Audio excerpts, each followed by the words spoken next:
Welcome to our video on motions of the Earth. In this video, we'll be exploring the fascinating ways in which our planet moves. पृथ्वी की गतियों पर हमारे video में आपका स्वागत है। इस वीडियो में हम हमारे ग्रह के अद्भुत तरीकों से चलने का अन्वेषण करेंगे। दिन और रात लाने वाली घूर्णन से लेकर ऋतुओं को लाने वाली क्रांति तक हम पृथ्वी की गतियों के विवरण में गोता लगाएंगे। हम अक्ष, भूमध्य रेखा और गोलार्धों के बारे में भी जानेंगे और यह कैसे हमारे दैनिक जीवन को प्रभावित करते हैं। हमारे ग्रह की अद्भुत गतियों को समझने के लिए इस यात्रा में शामिल हों। The top turns around itself. Any object that turns about itself actually turns around a certain imaginary line. The turning of an object around itself is called rotation, and the imaginary line around which it rotates is called the axis of its rotation. Take a globe like the one in the picture and spin it. Note the line around which it rotates. Now take a plumb line and hold it close to the globe as shown in the picture. You will see that the plumb line and the Earth's axis are at an angle to each other. That is, the Earth's axis is inclined. The Earth rotates with its axis inclined like this. The line NS in the picture shows the Earth's axis. It passes through the center of the Earth. The points N and S are called the poles of the Earth. N is the north pole of the Earth and S is the south pole.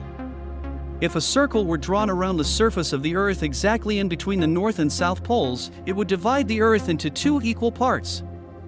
This imaginary circle is called the equator. The two equal parts it makes of the Earth are called the northern hemisphere and the southern hemisphere respectively. Stand a candle in the middle of a large table. Draw a big circle around the candle. Place a globe at any point on this circle. Light the candle. See that it is dark in the room. Suppose that the candle is the sun. Observe which part of the globe gets the sun's light and which one does not. Now, looking at the globe from the direction of the North Pole, turn it anti-clockwise. This is how the Earth rotates, i.e. it rotates from west to east. As the Earth rotates, its different parts come into the light of the sun one after the other and turn away from it also in the same order. Stick a red bindi on the globe. Set up the previous model of the globe and the candle. Turn the globe anti-clockwise. Note when it is sunrise, noon and sunset at the location of the bindi. After one sunrise, note when the next one occurs at the bindi. You will see that this happens when the Earth completes one rotation, that is, when it makes one complete turn around itself. This period of time that the Earth takes to complete one rotation is called a day. A day has two parts, daytime and nighttime, or simply day and night. For the purpose of measuring time, we divide the whole day into 24 parts, each of which is called an hour. Now, move the globe along the circle on the table. As you do this, keep rotating the globe and ensure that the axis does not change its orientation. Eventually, the globe will come back to its original place on the circle. This is how the Earth revolves around the Sun even as it rotates around itself. The period of time the Earth takes to complete one revolution around the Sun is called 1 year. There are about 365 days and 6 hours in a year. A leap year. In the Gregorian calendar, the year is taken to have 365 days. It means that it counts 6 hours less every year. That makes 24 hours or 1 day in every 4 years. To make up for this lost 1 day, the month of February in the Gregorian calendar has an extra day every 4th year. That year is called a leap year and it has 366 instead of 365 days, and February has 29 instead of 28 days. Did you know? You know that the length of day and night is not always equal. This happens because of the Earth's inclined axis and its revolution around the Sun. In the Northern Hemisphere, between March 22nd and September 23rd, the days are longer than the nights. Therefore, it is warmer there. That is, it is summer in the Northern Hemisphere. However, during this same period in the Southern Hemisphere, the nights are longer than the days. The Earth gets less heat in these parts and therefore it is winter in the Southern Hemisphere. In the period from September 23rd to March 22nd, the days are longer than the nights in the southern hemisphere. It gets more heat and it is summer there. In this period in the northern hemisphere, it is the nights that are longer. The northern hemisphere gets less heat and it is winter there. Note that there may be differences in these dates due to the leap year. In India, summer, the rainy season and winter are considered to be the main seasons. We also divide the year into 6 seasons, namely Vasant, Grishma, Varsha, Sharad, Hemant and Shishir. This cycle of 6 seasons is called the Rita Chakra. Many of our festivals are connected with the seasons. Many of our songs and games are also related to the different seasons. Can you tell? What is the name given to the changing shapes of the moon that we see? What are the names of the days on which we see a round moon and on which we see no moon at all? The full moon and the new moon. The moon revolves around the earth and the earth revolves around the sun. However, these two orbits intersect. Hence, the sun, the moon and the earth are not always along a straight line. We see half of the moon's surface which faces the earth. That is, from the earth we see only one side of the moon. The moon has no light of its own. We can see the moon because of the sun's light that falls on it. On a full moon night, we see the entire side of the moon that faces the earth. On a new moon night, we cannot see any of it. From the full moon to the new moon, the illuminated part of the moon seen from the earth becomes smaller and smaller. From new moon to full moon it again grows bigger and bigger. These different shapes of the moon that we see are called the phases of the moon. The lunar month and days, Tithi. You know that it takes 14 or 15 days from new moon to full moon. This is the fortnight of the waxing moon. After the full moon, the moon appears smaller and smaller, and after 14 to 15 days it is new moon again. This period is the fortnight of the waning moon. Thus, the period from one new moon to the next is of 28 to 30 days.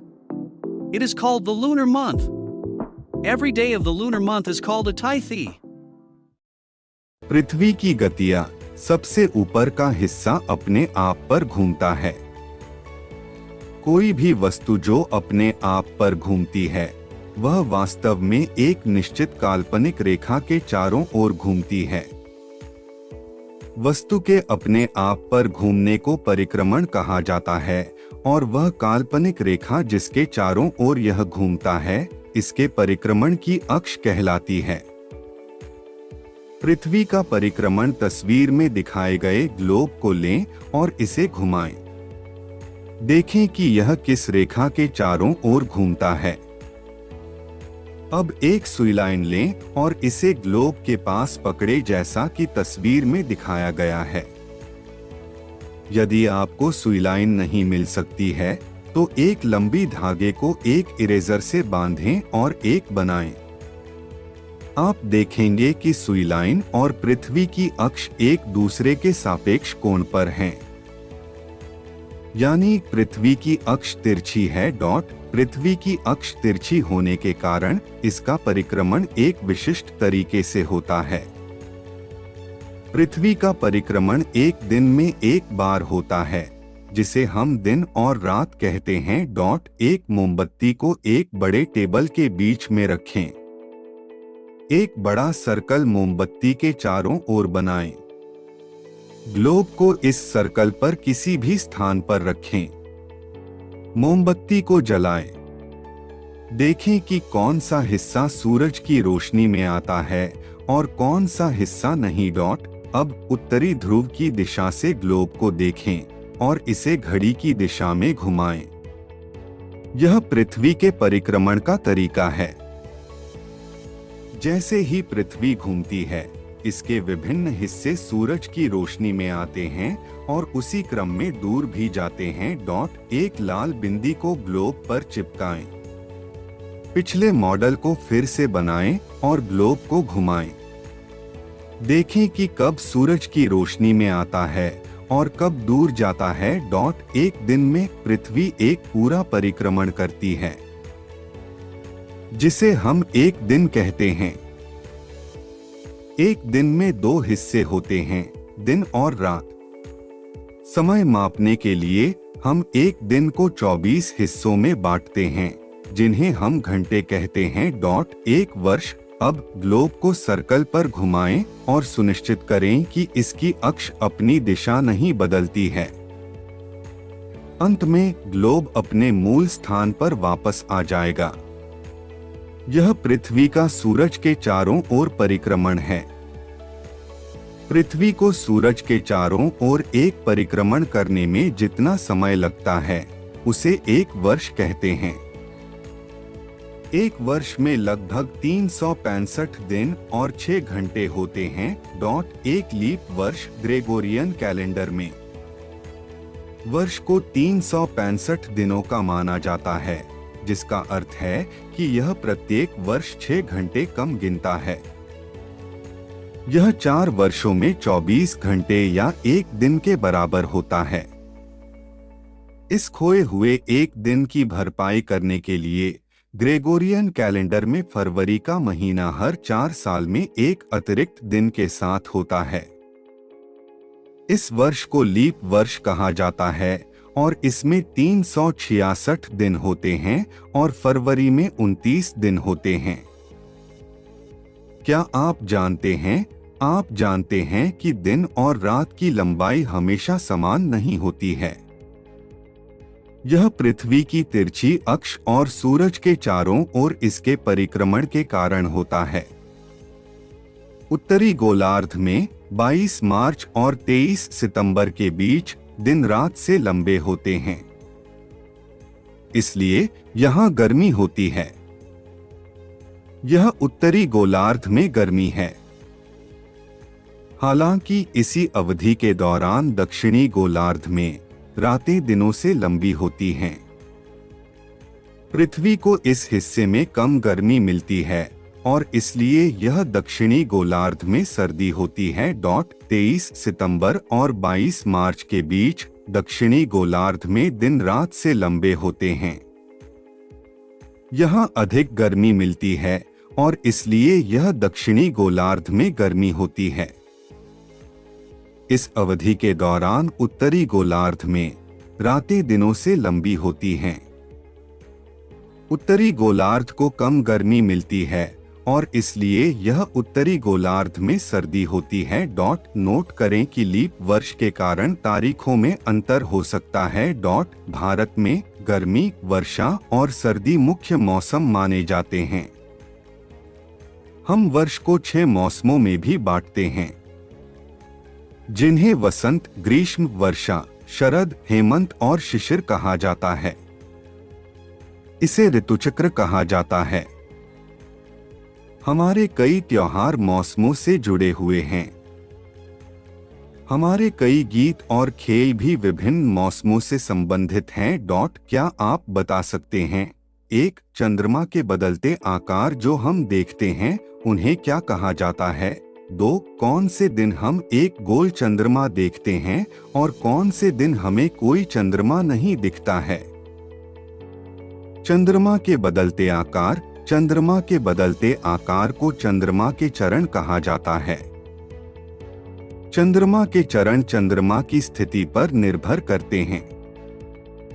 चंद्रमा की स्थिति से हमें समझ में आता है कि चंद्रमा किस स्तर से सूरज की रोशनी में आ रहा है।